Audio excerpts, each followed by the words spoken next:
안녕하세요. EJ 진행의 한보람입니다. 이광무, 이재필 두 전문가를 이용해서 제대로 이익을 통제하고 부리는 시간 EJ. 시장에 대한 이슈를 종목을 통해서 짚어보고 또 그 안에서 제대로 수익을 볼 수 있는 종목들 찾아보는 시간입니다.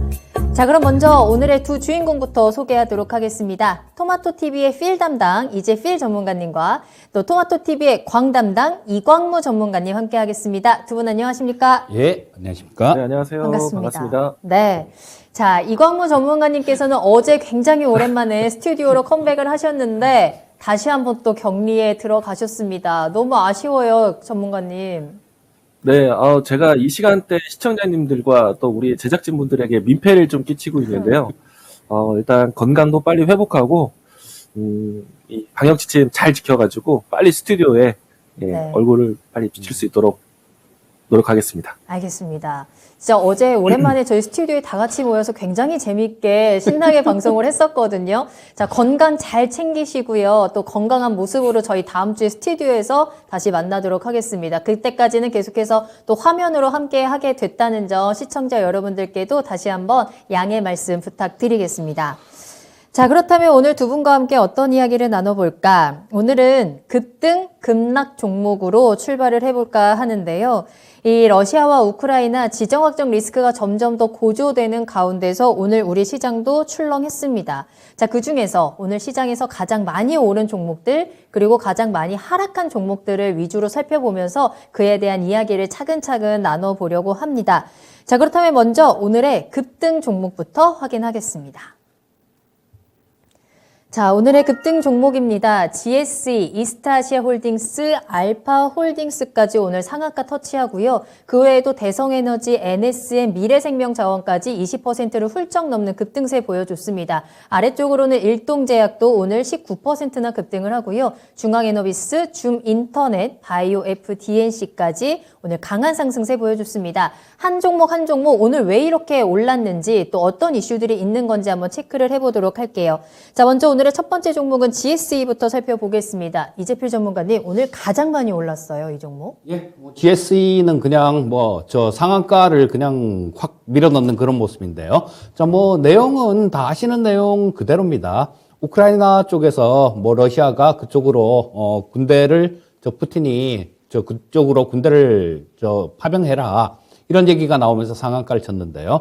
자, 이 GSE는 지금 2001년도에 상장된 종목인데 그때 이후로 최고가를 기록하고 있습니다. 그때는 코스닥 시장 처음에 상장되고 난 다음에 그러에 좀 거기서 7,000원 약간 넘게 고점 찍고 밀리는 모습이었는데 이제 회복을 한 모습이에요. 하지만 이런 부분들을 좀 저 밑에 있을 때 쌀 때 사서 지금까지 들고 있었다라면 좀 들고 가는 게 좋겠지만 지금 현재 상태에서 내일 아침에 또 좀 올라나올 확률은 높을 것 같은데 쫓아가는 건 무리다. 이렇게 말씀드리겠습니다. 알겠습니다. 자, 오늘 계속해서 이렇게 급등 종목, 급락 종목 보고 있는데 시청자 여러분들께서도 저 종목 가지고 있는데 추가적인 질문들 있으시다면 함께 채팅창으로 올려주시면 더 좋을 것 같아요. 자, 다음 상담은 저희 이스타아시아홀딩스 이광무 전문가님 어떤가요? 일단 이스타아시아홀딩스가 오늘 상한가를 갔는데요. 상한가를 갔지만은 가격적으로 했을 때 161원입니다. 아마도 이런 종목들을 지금 시장에서 관심을 두시는 분들은 많지 않으실 거라고 생각이 되는데요. 이 이스타아시아홀딩스 같은 경우에는 그동안에 사실 주가 꾸준하게 하락을 했고요. 동전주의 성격을 가지고 있다 보니까 좀 주가 등락에 좀 가벼움도 있다라고 이야기 드리도록 하겠습니다.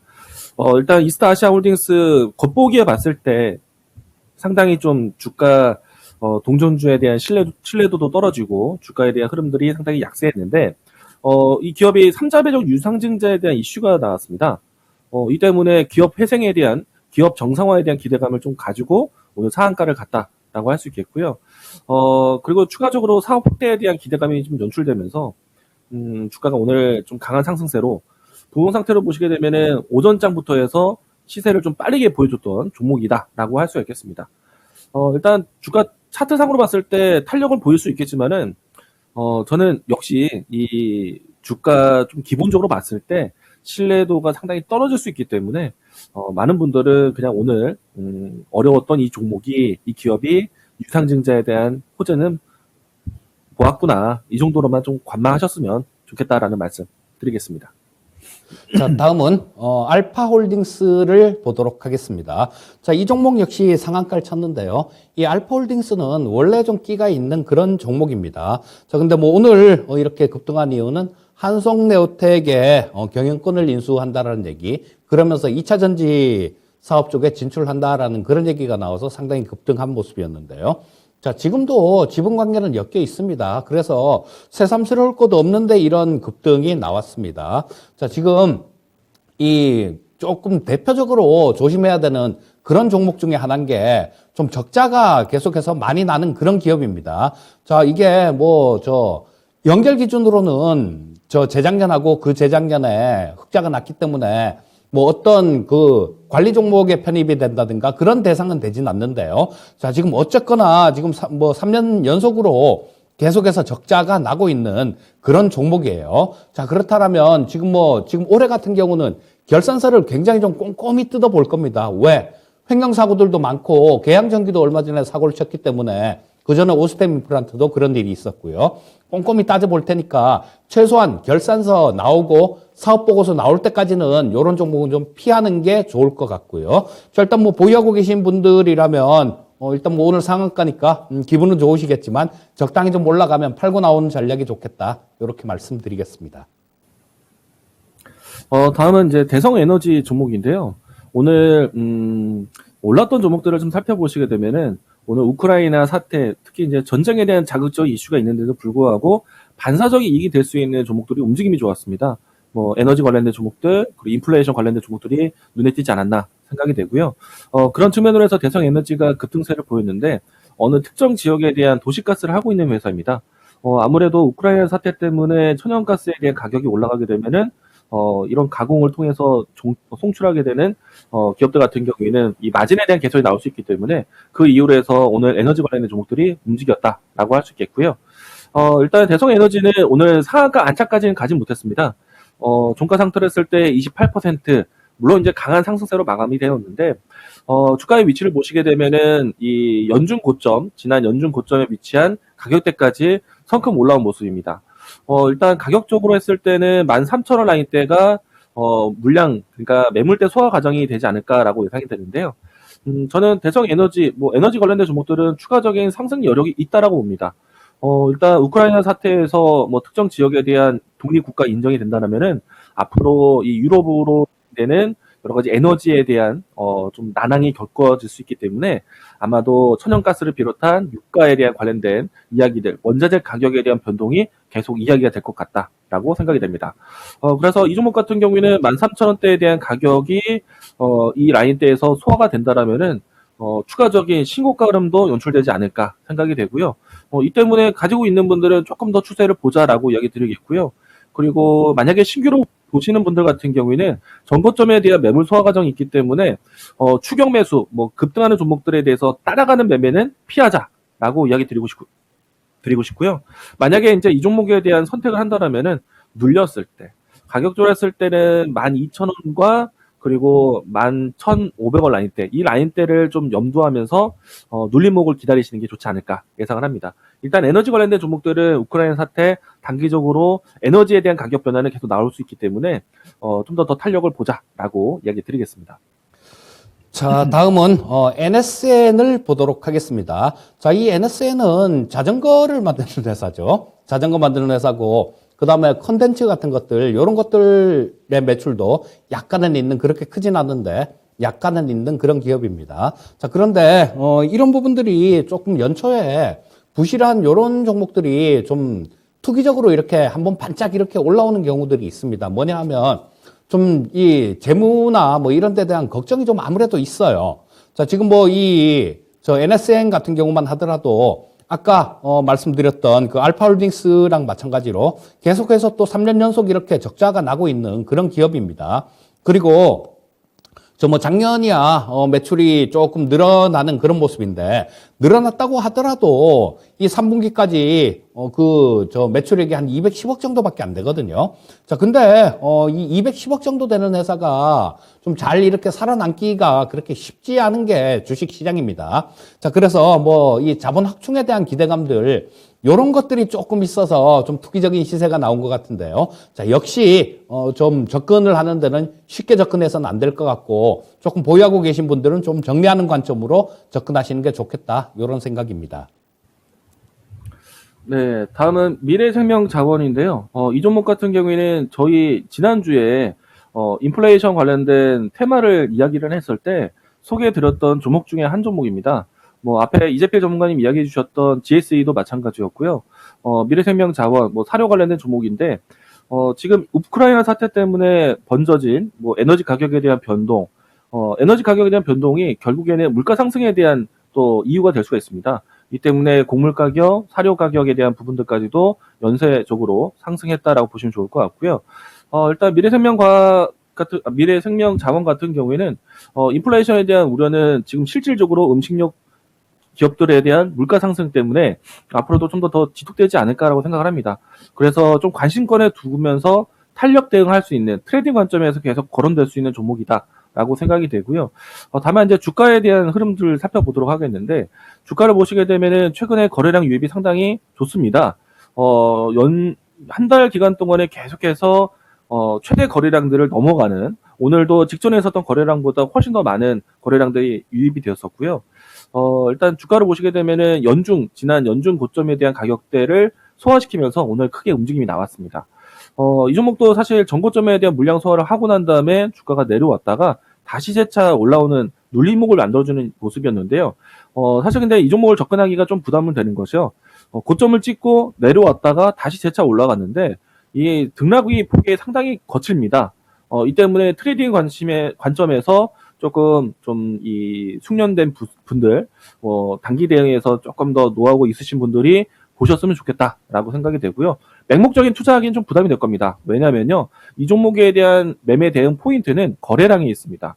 직전에 있었던 거래량을 높여가면서 주가에 대한 탄력을 보이는 종목이기 때문에 만약에 거래량이 급감되었을 때 그때는 이제 주가에 대한 변곡점이 나올 수가 있어요. 그래서 단기 대응하시는 분들도 거래량을 보시면서 대응할 필요가 있다라는 것 이야기 드리겠습니다.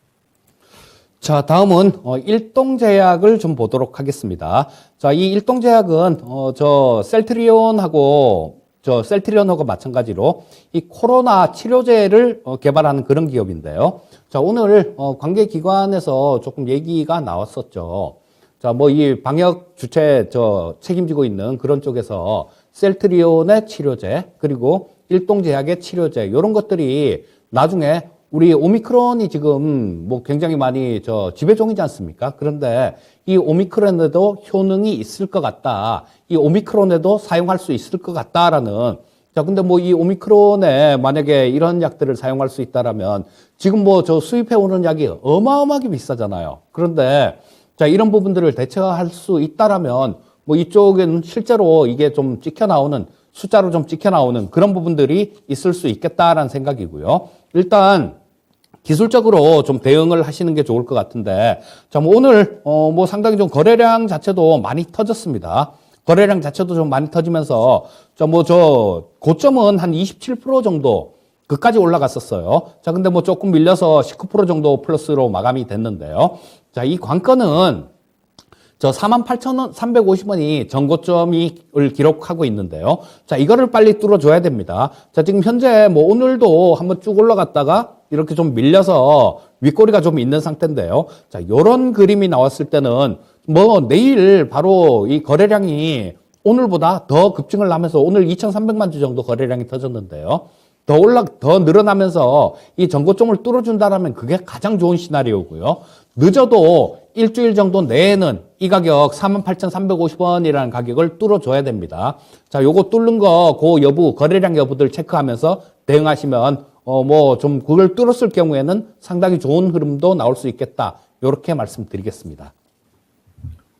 네, 다음은 중앙 에너비스인데요. 오늘 이 종목도 상당히 강했습니다. 올라간 이슈에 대해서는 앞에 이야기 드렸던 대성 에너지, 에너지 관련된 종목들에 대한 상승으로 동반 상승했다라고 볼 수 있겠고요. 중앙 에너비스 같은 경우에는 조금 안정된 고객사를 가지고 있기 때문에 종목에 대한 저평가 기대감도 있습니다. 이 때문에 최근에 등락을 에너지 관련된 이슈가 있을 때마다 빠지지 않고 큰 등락을 보여줬던 종목이기도 한데요. 아마 우크라이나 사태에 대한 이야기들이 계속 반복적으로 나온다라면은 중앙 에너비스도 선두권 안에 있는 종목 안에서 계속해서 보여지지 않을까라고 생각이 되고요. 다만 이제 에너지 관련된 종목을 주가를 좀 편입을 하거나 혹은 단기 대응을 하기 위해서 준비를 한다라면은 중앙 에너비스 대비해서 대장주 역할을 할 수 있는 종목을 좀 보시는 게 좋지 않을까 생각이 되고요. 오늘 기준으로 했을 때 탄력은 역시나 대성 에너지가 가장 강했다라고 할 수 있겠고요. 그리고 중앙 에너비스 차트를 먼저 좀 보도록 하겠습니다. 중앙 에너비스에 대한 주가 흐름, 최근의 모습을 좀 살펴보시고 다음 자료도 보도록 하죠.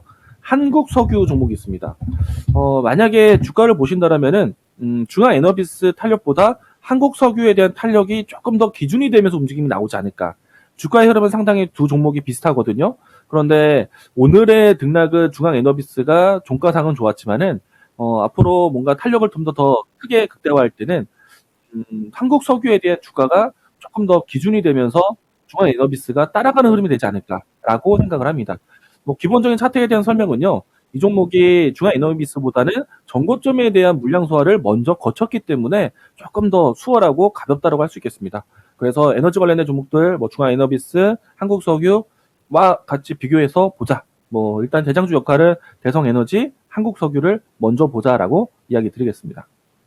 자, 다음은 줌 인터넷을 보도록 하겠습니다. 자, 이 줌 인터넷은 최대 주주가 우리 잘 알고 있는 알약을 만든 회사 이스트소프트가 최대 주주죠. 자, 근데 이 줌 인터넷 같은 경우는 되게 불쌍하게 밀렸어요. 자, 작년에 한번 급등을 한 그런 내용이 있었고, 자, 보시게 되면 여기서 급등을 했었죠, 작년에.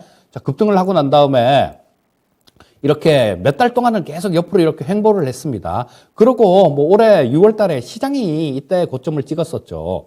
고점을 찍으면서 같이 마찬가지로 이 줌인터넷도 급등을 했는데요.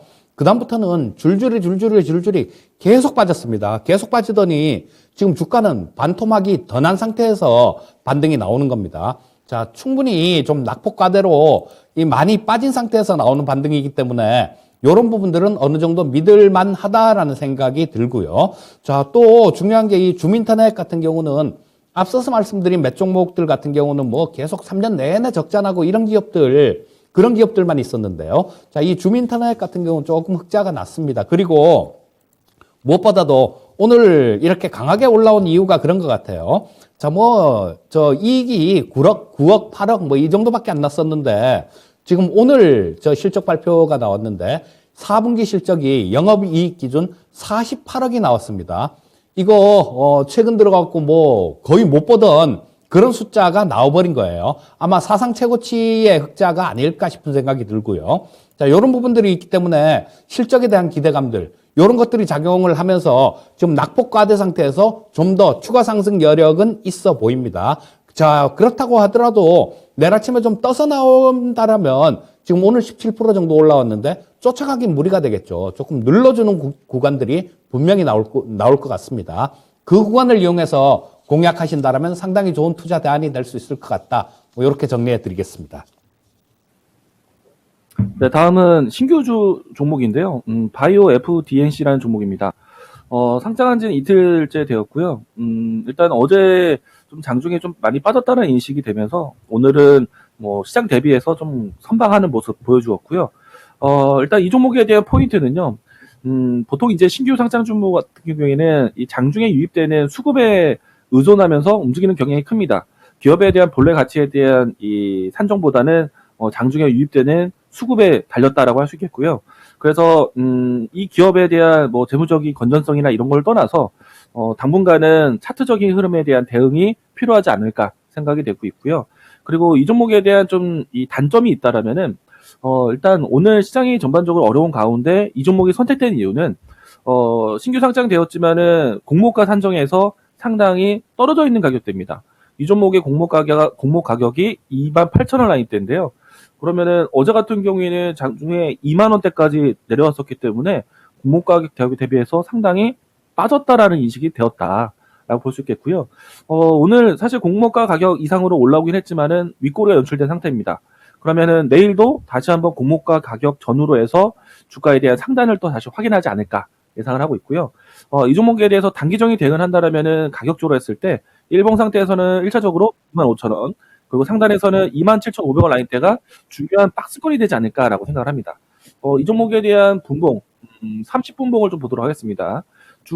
분봉을 보시게 되면은 오늘 장 초반에 움직였던 시세가 제일 컸었는데 대부분의 거래량이 이때 유입이 되었습니다. 그리고 시세를 크게 올리면서 시세의 중심선 가격 라인대, 이 라인대가 25,000원 하단을 갖고 있다라고 보시면 좋을 것 같고요.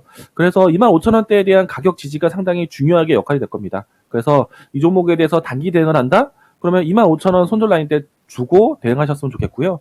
올라온다라면은 저는 목표 가격은 크게 두진 않을 것 같습니다. 27,500원 라인대, 이 정도 라인대를 1차적인 목표가로 보시고 단기 대응한다라면은 시장 대비해서 선택할 수 있는 트레이딩 종목이 될 것이다 라고 이야기 드리겠습니다. 사실 이 종목에 대해서는 기업이 어떻다라는 것이 이 분석이 지금은 의미는 없을 것 같습니다. 조금 더 시장에 적응을 하고 시세를 좀 더 경험하고 난 다음에 기업에 대한 본질적인 가치를 보시는 게 좋겠다라고 이야기 드리겠습니다. 네. 자, 급등과 급락 종목을 통해서 오늘 시장에서 어떤 이슈들이 가장 강했는지, 그리고 내일 시장에서 우리가 어떻게 대응을 해야 되는지 짚어보고 있습니다.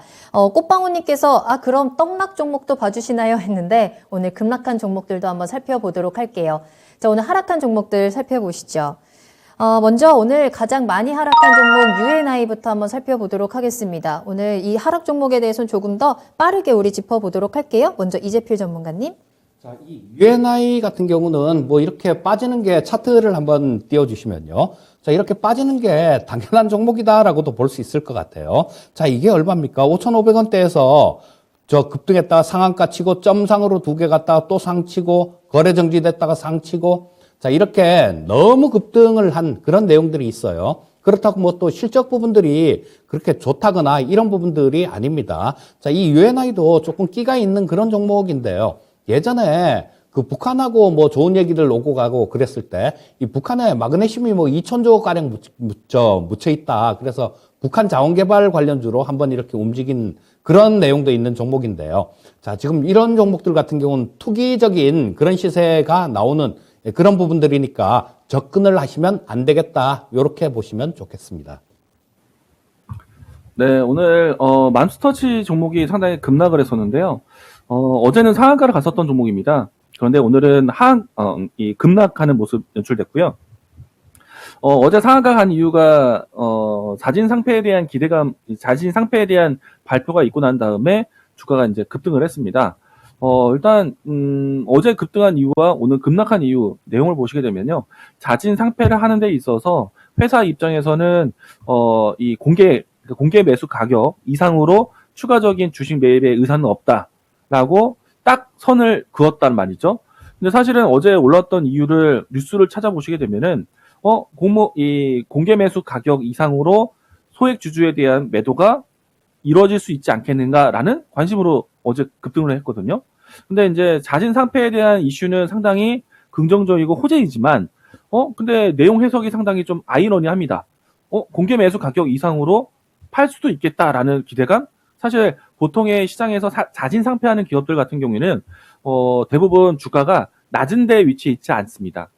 최근에 움직였던 평균적인 가격의 가장 높은 가격을 좀 선정해서 보통의 주가 차트는 상단에서 많이 공개 매수를 하게 되는데 그럼에도 불구하고 그 이상의 가격대에서 팔 수 있겠다라고 해석되는 경우는 잘 없습니다. 그러니까 어제 상한가가 사실 조금 이상한 거죠. 네. 그리고 공개 매수 가격대를 보시게 되면은 6,200원 라인대이기 때문에 지금 6,770원으로 마감을 했습니다. 뭐 장중에 급락이 17%인데 추가적으로 하락할 가능성이 있습니다. 만약에 변동이 되어진다 하더라도 6,200원에서 멀리 떨어지지 않은 가격대에서 등락을 보일 거라고 예상이 되고요.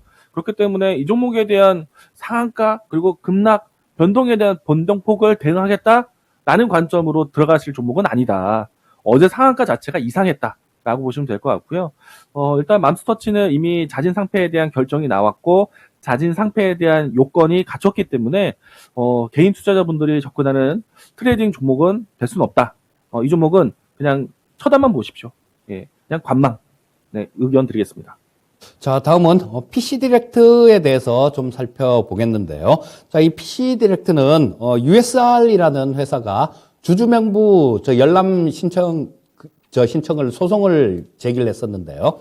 자, 요게 가처분 신청을 취하했다라는 그런 내용 때문에 좀 밀렸는데요. 자, 왜 이렇게 그걸 취하를 했는데 왜 밀렸냐 하면 이 회사에서 USR이라는 회사에서 굉장히 좋은 얘기를 많이 했습니다. 그 해보고 만약에 우리가 인수를 할 생각이 있는데 인수를 하게 되면 뭐 우리는 배당도 더하고 뭐도 더하고 막 그러면서 이 주가 자체를 좀 이렇게 거품을 만들어 놨어요. 자, 보시게 되면 여기 이렇게 급등을 한 그런 내용들이 나오죠.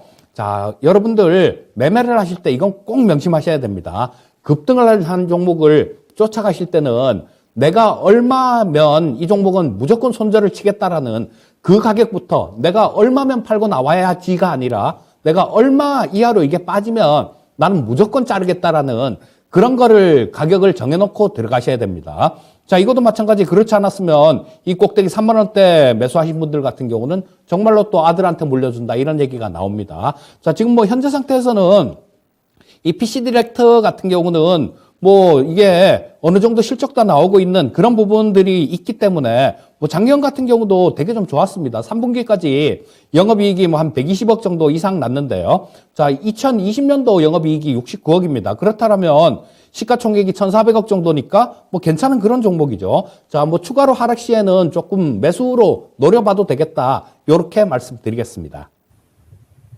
네, 다음 하락한 종목 중에요. 아셈스라는 종목이 있습니다. 이 종목 주가 차트부터 먼저 보도록 하겠습니다.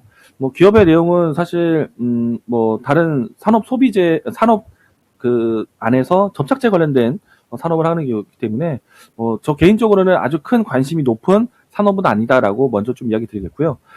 이 종목 같은 경우에는 앞에 이야기 드렸던 신규 상장 종목 대비해서 공모 가격에 대한 공모 가격 설정 대비해서 상장 출발이 상당히 좋았던 종목입니다. 일단 공모가 대비해서 따블 출발을 했던 종목이고요. 따상까지는 가진 않았습니다. 이 점 참고하시고, 일단 16,000원 라인대가 따블 가격입니다. 그러면은 8,000원 가격대가 이 종목의 공모 가격인데, 그 라인대에서 비교해본다면은 지금 공모가 이상에서 움직임이 나오고 있다라고 할 수가 있겠죠. 이 종목이 최근에 10,000원 선까지 내려왔다가요. 저가 매수세가 좀 유입이 되면서 주가가 반등을 했고 어제 같은 경우에는 좀 시장 대비해서 좀 강한 종목으로 편입되었습니다. 상한가까지 갔거든요. 근데 이제 오늘 같은 경우에는 아무래도 전쟁이라는 키워드가 있다 보니까 그동안에 많이 올랐던 종목들에 대해서 선제적으로 차익 실현 물량이 좀 나올 수밖에 없었다. 더군다나 아센스 같은 경우에는 직전에 있었던 좀 머물렀던 가격 지지 시도가 나왔던 가격대, 그러니까 이 라인대에 대한 상단을 만나고 난 다음에 주가가 좀 내려왔거든요. 그래서 아마도 주가에 대해서는 저가 매수세에 대한 유입이 되고 난 다음에 가격 지지를 한다라면은 지금 예를 들어서 하방에서는 12,000원 라인대, 그리고 상단에서는 다시 한번 15,000원 라인대는 상당히 무거운 가격대가 되지 않을까라고 생각을 합니다. 만약에 저라면요, 지금 시장에서 지금 수급 절대적으로 거래량과 수급으로 따라가서 매매를 한다? 그러면 아셈스 매매도 저는 고려해 볼 수 있을 것 같아요. 일단 중요한 거는 타이트하게 대응하셔야 되는데, 가격적으로 했을 때 12,000원 전후로 해서 보고, 그리고 하단에서는 11,800원 라인대, 좀 타이트하게 좀 대응하시고요. 그리고 상단에서 올라왔을 때는, 13,000원, 그리고 14,000원, 이 라인대를 1차적으로 보고, 그리고 2차, 최종에서는 15,000원 근접에서는 모두 다 털어내는 그런 전략이 좀 나타날 수 있지 않을까라고 생각이 되고요. 이 종목은 내일이 당장 중요할 것 같습니다. 시초가가 어떻게 결정되느냐에 따라서 장중의 아랫꼬리를, 장중의 하방을 어느 가격대에 볼 것인지. 그래서 내일 시초가를 보고 레인지를 조금 좀 정하시는 게 중요할 것 같고요. 뭐 간편하게 좀 단순하게 좀 이야기 드리면은 갭 상승 출발한다라면은 하방을 12,000원. 만약에 좀 부진한 출발한다면 하방을 11,800원, 11,700원 라인대까지 좀 보시고 대응하실 필요가 있겠다라고 이야기 드리겠습니다. 네, 조금만 더 빠르게 갈게요, 저희. 네, 자, 다음은 러시아 ETF를 좀 볼게요. 킨덱스 러시아 MSCI ETF를 볼 텐데, 자, 오늘 뭐 한 13% 정도 빠졌는데요. 이 범인은 푸틴이죠. 자, 러시아가 우크라이나를 공격하면서 그 러시아 루블화가 폭락을 하면서 그쪽 러시아 주가가 한 13% 정도 빠졌습니다. 그래서 뭐 그 정도를 반영하는 모습이고요. 자, 이것도 마찬가지로 결자 해지라는 그런 측면에서 볼 때는 지금 현재까지는 이 러시아가 키예프를 공격은 안 했습니다. 지금 그쪽 돈바스 지역에 군대를 이렇게 그쪽으로 진출을 시켰는데요. 자, 키예프 지역 이쪽으로 들어가면 이게 상당히 머리가 아플 겁니다. 하지만 지금 현재 상태로 그쪽에 그냥 이렇게 들어가 있는 부분들, 이런 부분들은 어느 정도 반영이 됐다라고 그렇게 보시면 좋을 것 같고요. 자, 이런 부분들은 차분히 조금 지켜보면서 우크라이나 사태가 어떻게 되는지 그런 해결 방안들, 뭐 해결돼 가는 그런 과정들을 봐가면서 조금 지켜봐야 될 종목이다. 이렇게 말씀드리겠습니다. 다음 종목은 휴마시스 보도록 하겠습니다. 이 종목도 하락 상위에 있는 종목 중에 하나인데요. 사실 이제 지금 이 코로나 확진세에 대한 부분들이 굉장히, 확진세가 급증하고 있기 때문에, 진단키트에 대한 수요가 늘어날 거라고 예상을 합니다. 물론 이제 과거처럼 마스크 사태처럼 품귀 현상에 대한 부분들을 예상할 수는 없겠지만은, 지금 그래도, 고정적인, 그리고 확진 키트에 대한 부분들은 계속 수요량은 늘어날 걸 봅니다. 그러니까 폭리를 취하는 그런 이제 품귀 현상은 아니더라도 기업의 실적에 상당히 도움이 될 거라 생각이 되거든요. 근데 이제 오늘 좀 안타깝게도 휴마시스가 차트적으로 지지를 했었던 위치, 가격 라인대를 이탈하면서 실망 매물이 크게 좀 출회된 모습이었습니다. 중요한 거는 차트적으로 했을 때 가격 지지대가 이탈했다라고 볼 수 있겠고요. 저는 근데 만약에 기존에 가지고 있었던 분들 같은 경우에는 오늘 시초가 결정해서 주가를 털어냈어야 된다라고 이야기 드릴 수 있겠고, 근데 만약에 지금 다시 한번 좀 주가를 봤을 때 가지고 있지 않는 분들은 이 종목 한번 더 보실 수 있을 것 같습니다. 왜냐하면은 그럼에도 불구하고 자가진단 키트에 대한 수요가 늘어나고 있는 때이기 때문에 예를 들어서 휴마시스나 뭐 SD 바이오센서라든지 이런 종목들이 한 차례 정도는 반등 시도는 나오지 않을까라고 생각을 합니다.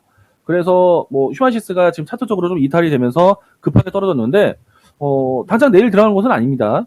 좀 브레이크에 대한 시도가 나오고 난 다음에 반등을 준비할 때 보통은 아래 꼬리를 좀 확인해주고 반등을 하고 그 다음날 들어가는 게 좋습니다. 뭐 그런 측면으로 했을 때는 좀 관심권에서 휴마시스 종목을 좀 보시는 것도 괜찮다.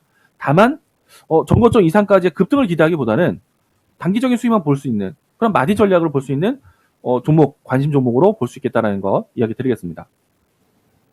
네. 자, 오늘은 이렇게 오늘 시장에서 급등한 종목들 그리고 급락한 종목들 살펴봤습니다. 급등 종목에는 아무래도 최근에 이 우크라이나 이슈와 함께 에너지 관련 종목들이 좀 다수 차지를 했고요. 급락 종목들은 부담감과 함께 또 각 기업의 리스크들이 좀 있었습니다. 앞으로 이 급등 차트에 여러분들이 가지고 있는 종목들이 더 많아질 수 있었으면 좋겠네요.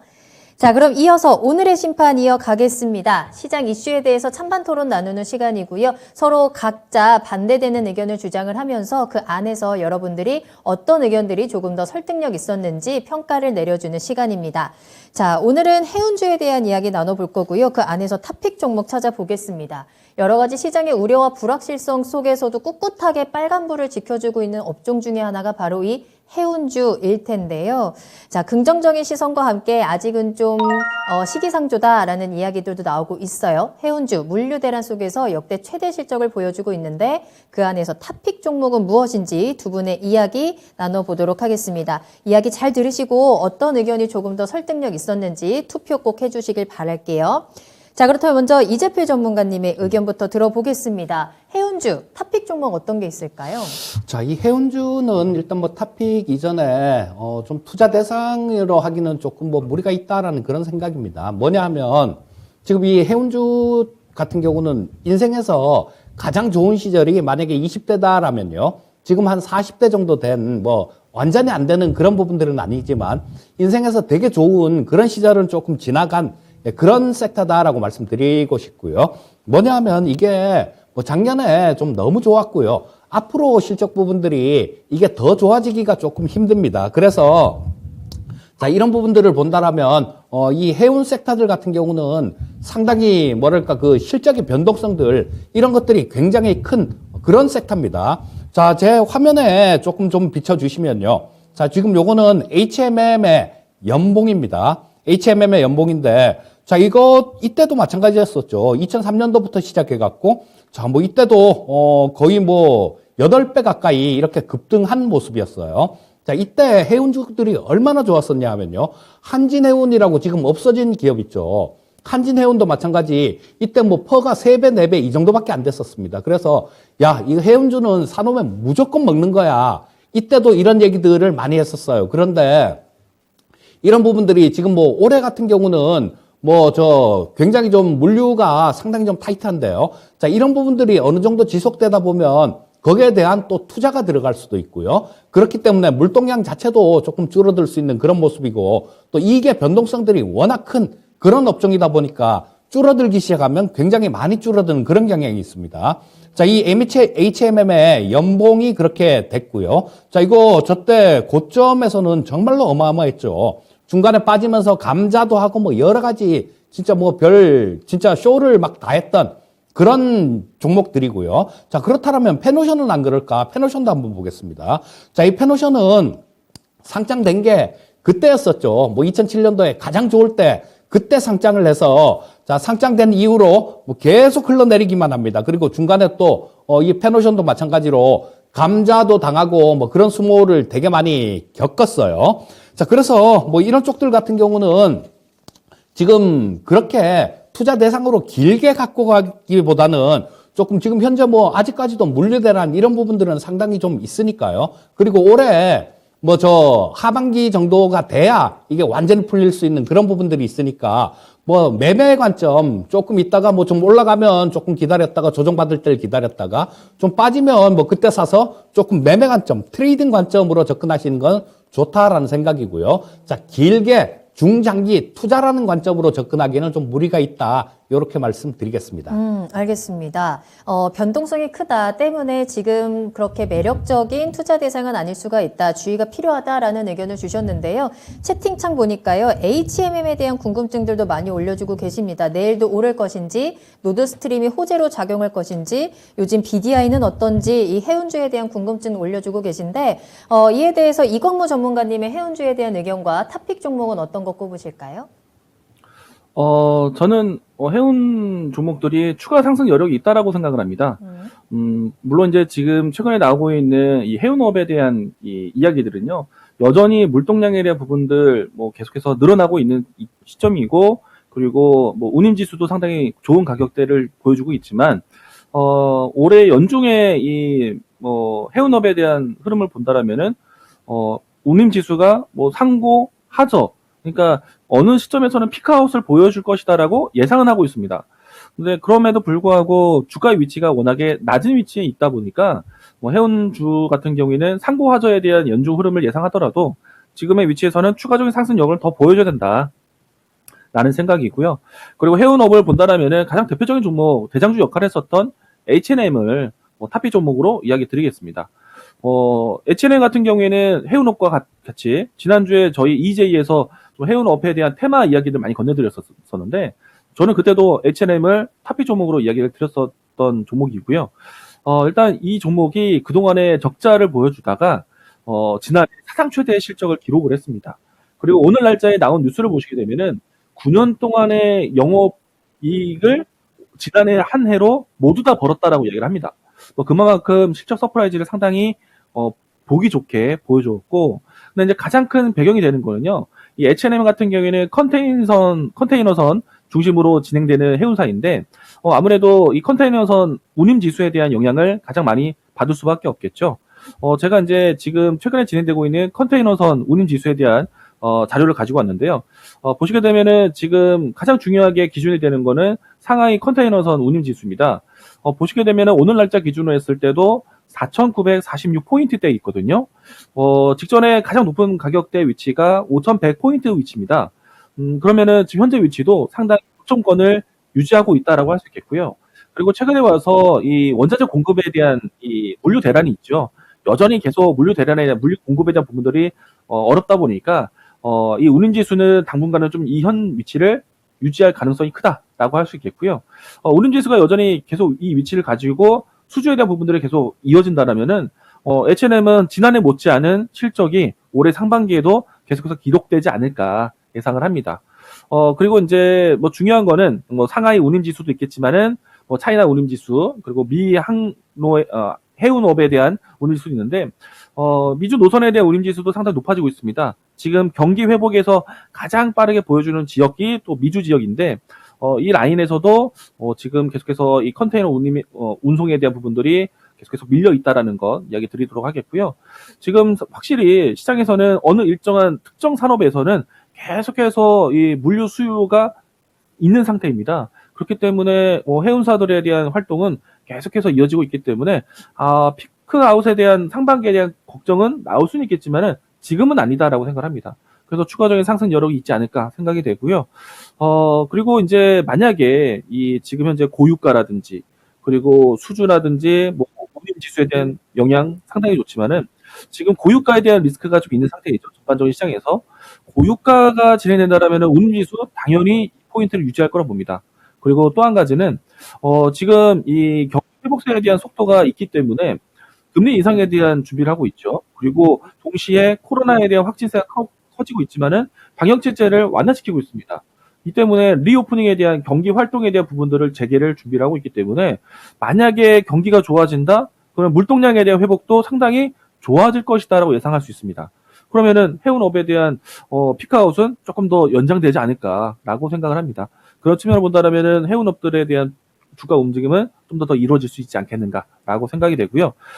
일단은 H&M에 대한 주가 흐름 살펴보도록 하죠. 보시게 되면은 최근에 지난주에 저희가 이 EJ를 통해서 해운업황에 대한 종목들 좀 이 분석하는 시간을 가졌었고, 이 종목에 대해서 탑픽 종목으로 H&M을 좀 이야기 드렸었는데, 지난주에 이야기 드리고 난 다음에도 대략적으로 한 15%에서 20% 가까이 상승한 상태입니다.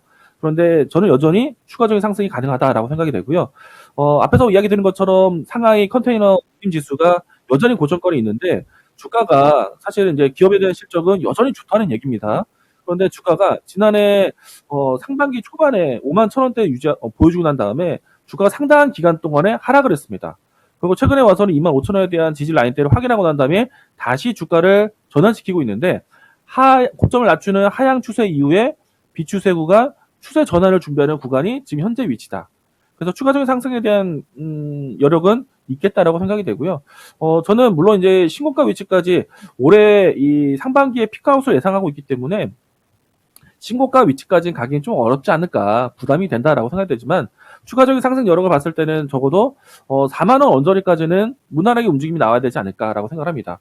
지난 4분기에 어닝 서프라이즈, 이번 1분기에 대한 수요도 유지될 것이고, 그리고 만약에 이 올해 초반이긴 하지만은 지난해 영업이익이 상당히 크게 늘어났기 때문에 그동안에 이 주주들의 신뢰를 받지 못했던 이 종목이 올해 같은 경우에는 이 배당에 대한 가능성이 있다고 봅니다. 이 때문에 정말 10년 만에 주주 환원 정책에 대한 기대감도 나올 수 있기 때문에 이 부분들 주가에 좀 반영을 시킨다면은 플러스 알파 요인이 되지 않을까. 그래서 저는 H&M에 대한 주가 향방은 조금 더 상승 여력이 있다. 좀 관심 있게 보자라고 이야기 드리겠습니다. 네. 자, 해운주에 대한 이건무 전문가님의 의견은 아직 피크아웃 안 왔다. 여전히 상승 가능성 남아있다. 그중에서 탑픽 종목으로는 H&M을 꼽아주셨습니다.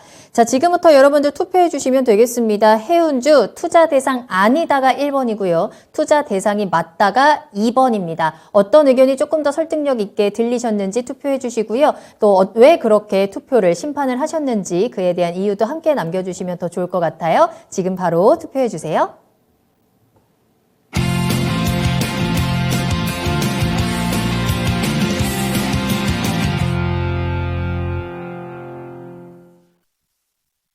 자, 오늘 말씀드릴 종목은 조비인데요.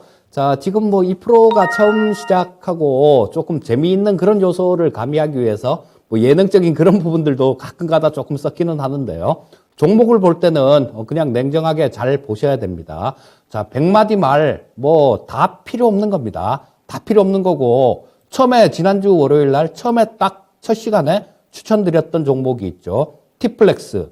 자, 이거를 목표가를 4,800원을 설정을 해드렸는데요. 자, 지금 4,755원입니다.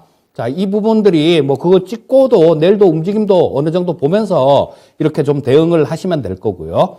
자, 이 종목을 드리는 거는 장난으로 드리는 게 아니에요. 그러니까 분명히 이런 부분들은 잘 체크를 하셔갖고 매매 이용을 하시면 좋겠다라는 생각입니다. 자, 지금 이 조비를 말씀드린 이유는 곡물가가 급등하고 있죠. 뭐 어제도 마찬가지 말씀을 좀 드렸었는데요. 옥수수, 소매, 콩, 뭐 설탕 할 것 없이 다들 급등을 하고 있습니다. 자, 그렇게 되면 농사를 좀 더 이 비료 소모량이 좀 더 많아질 수 있는 그런 부분들이 될 수 있겠죠. 자, 그리고 이상 기후에 의해서 이 비료든 좀 사용이 굉장히 또 증가될 걸로 그렇게 봐야 됩니다. 자, 그리고 중요한 거는 이 비료 같은 경우는 그 농협 경제 지주에서 거의 뭐 수매를 이렇게 하는데요.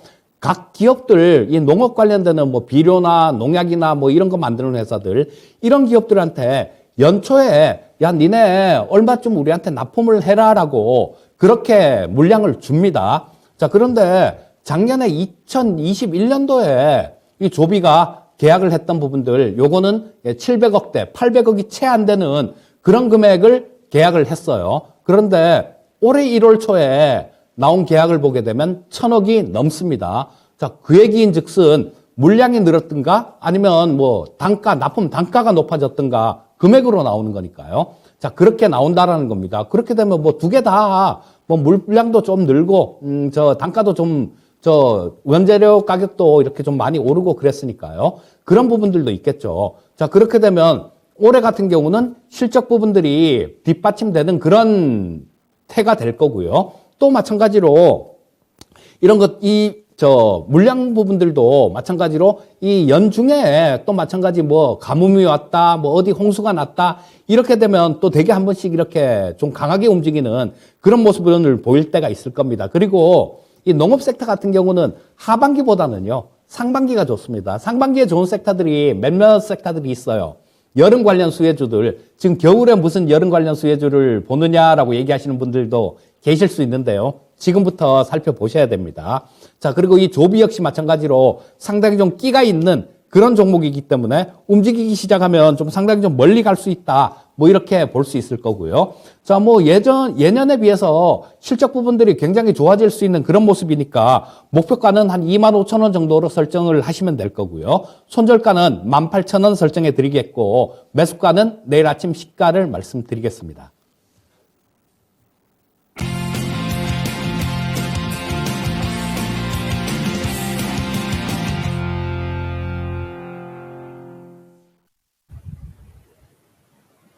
오늘 제가 준비한 종목은 이구산업입니다. 앞에서 이재필 전문가님이 소개해 준 것처럼 저도 지금 물가 상승, 인플레이션 관련해서 종목을 준비를 했습니다. 아무래도 우크라이나 사태라든지 뭐 최근에 와서 경기 이 회복이라든지 이 부분들 봤을 때는 물가 상승에 대한 부담은 계속 나오지 않을까라고 생각이 되고요. 이재필 전문가님은 오늘 곡물 주목을 하셨는데 저는 비철금속을 준비를 했습니다. 대표적인 종목이 이구산업 이죠. 이 회사 같은 경우에는요, 산업용 구리를 가공하는 회사입니다. 과공 회사이기 때문에 아무래도 구리 가격에 대한 상승만큼 이 제품 가격에 대한 상승이 따라오게 되어 있습니다. 이 때문에 구리 가격에 대한 변동이 계속해서 이어진다라면은 이구 산업에 대한 수요도 회복도 따라줄 것이다라고 보여줄 수 있을 것 같고요. 이 때문에 지난해 같은 경우에는 원자재 가격이 상당히 모두 다 급등을 했었죠. 이 때문에 이구 산업에 대한 실적도 지난해 상당히 좋았습니다.